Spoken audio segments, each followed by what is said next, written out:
வணக்கங்க. இது அங்காளம்மன் சத்யா வீடியோ. போன வீடியோவில் வந்து நான் அதை ரிப்பீட்டடாக 2 முறை வந்திருக்கு. அதை நான் சரியாக கவனிக்காமல் விட்டுட்டேன். அது லைக்லாம் வந்ததுனால கமெண்ட் வந்ததுனால அப்படியே விட்டுட்டேன் நான் அந்த வீடியோவை. அது மிஸ்டேக்காக அது மாதிரி வந்துடுச்சு.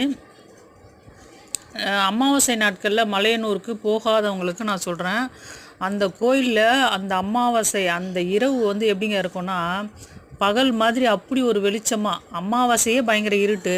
அதுவும் நைட்டு 12 மணிக்கு அந்த அம்மா வராங்கன்னா, அங்காள பரமேஸ்வரி ஊஞ்சலுக்கு வெளியே கொண்டு வராங்கன்னா, அப்படி ஒரு அந்த அம்மா நடந்து நடந்து வரா மாதிரியே இருக்கும்.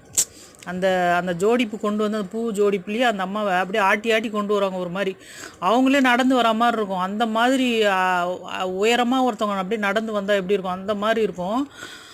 அவ்வளோ அழகாக அந்த அம்மாவுக்கு பாட்டு, அந்த ஊஞ்சல் தாலாட்டு பாட்டு பாடுவாங்க பாருங்கள். அப்படியே மெய் மறந்து கேட்கலாம், அந்த மாதிரி இருக்கும். அந்த அம்மா முகத்தை பார்க்கறதுக்கு கூட அன்றைக்கி முடியாதுங்க. எட்டி எட்டி பார்த்தா கூட அந்த அம்மா முகத்தை கூட பார்க்க முடியாது நம்மளால். அந்த ஸ்க்ரீனில் மட்டும்தான் பார்க்க முடியும். நிறைய டிவி மாதிரி அங்கங்கே ஸ்க்ரீன் வச்சுருப்பாங்க, அதில் தான் ஒளிபரப்பு நடக்கும், அதில் தான் பார்க்க முடியும். அந்த அம்மாவை அவ்வளோ ஃபோக்கஸாக கிட்ட பார்க்க முடியாது. ரொம்ப பெரிய விஐபிங்க அந்த மாதிரி ஆட்களுக்கு தான் முன்னாடி விடுவாங்க. நம்மளை மாதிரி மக்கள் வந்து தூரத்தில் இருந்து தான் பார்ப்பாங்க. அந்த ஸ்க்ரீன்லேயே பார்ப்பாங்க, பார்த்து அந்த க்ளோஸ்அப்பில் காட்டுவாங்க அந்த அம்மா முகத்தை. ஜனங்க வேண்டுவாங்க பாருங்கள். எப்படின்னா, இங்கேருந்து போகும்போதே துமுட்டிக்காய், எலுமிச்சம்பழம், தேங்காய், கற்பூரம் இதெல்லாம் வாங்கிட்டு போயிடுவாங்க மக்கள். அங்கே சாமியை உள்ளே போய் கோயிலை சுற்றி வந்து உட்காந்துருவாங்க. ஒரு இடத்த பார்த்து உட்காந்துட்டாங்கன்னா, சாப்பிட்டுக்கிட்டு ரெஸ்ட் எடுத்து அப்படியே உட்காந்துருந்தாங்கன்னா, அப்படியே அந்த அம்மா வரும்போது எழுந்திரிச்சு அந்த கற்பூரத்தெல்லாம் ரெடி பண்ணி வச்சுப்பாங்கங்க. கற்பூரம், அந்த எலுமிச்சம்பழத்தை 2ஆக கீறி அதுக்குள்ளே கற்பூரத்தை வச்சுருவாங்க. தேங்காய் உடச்சி அதை பாதி கற்பூரத்தை அதில் வச்சு ஏற்றுவாங்க. துமுட்டிக்காய் இருக்குது பார்த்திங்களா, அதிலே கற்பூரம் வச்சு சுற்றி போட்டுப்பாங்க.